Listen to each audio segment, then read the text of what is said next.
Hello, what's happening everybody? This is Sam James and I'm here to review my horror collection. What I'm going to do is I'm going to start with my least favourite movie and work my way up to one of my favourites. And yes, that's Chucky. I'll tell you where I got them from later on. But first of all, let's start right at the bottom with the shit. This is Ghostquake, made by this little company name here, which I shall not name because I pretty much hate both of these movies here.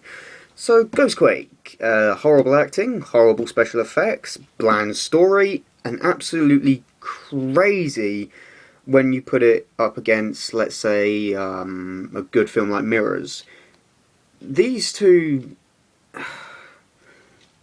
better crap, no way to put it. Yeah, hated it. If I had to give it a rating, nothing out of nothing. Okay? It doesn't even get its own rating. It's no. Then we have, look, the same company again, with State of Emergency. It's just one of your typical zombie films. Oh, zombie war broke out, hide, fight, you know. And one scene in particular in this film that really threw me off was a bit of a fight over a chocolate bar. Okay? I'm dead serious. There is a fight over a chocolate bar. Okay, moving on. Oh look, we have 4 digital media, giving us No Tell Motel. Where do I begin with this one? It's a nicely shot film. The idea's different, if you ask me, but I've heard it before. And the way it's portrayed is quite dark, if you ask me, and especially the ending. That made me feel quite uneasy. Yeah, if you like sick films and, you know, ones that play with your mind, definitely a must watch. Then we have BDF, giving us Death of a Ghost Hunter. I thought this was a found footage film from the little creepy girl on the cover, and I really do like my found footage films. I'm quite a big fan. I'll get to that in a minute. But it's not. It's actually just a movie. The same as Blair Witch Project 2. You'd think, oh, it's going to be the same as the original. Then you see the trailer and you watch the film. By God. Now, we're going to just jump cut a bit here because, well, I'm not saying jump cut as I'm going to stop and then start. This is actually quite a good movie. Chucky, move your arm, please. Thank you, you bastard. This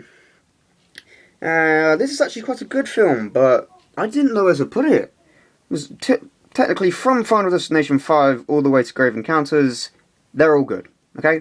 Every single film here is good. Apart from one.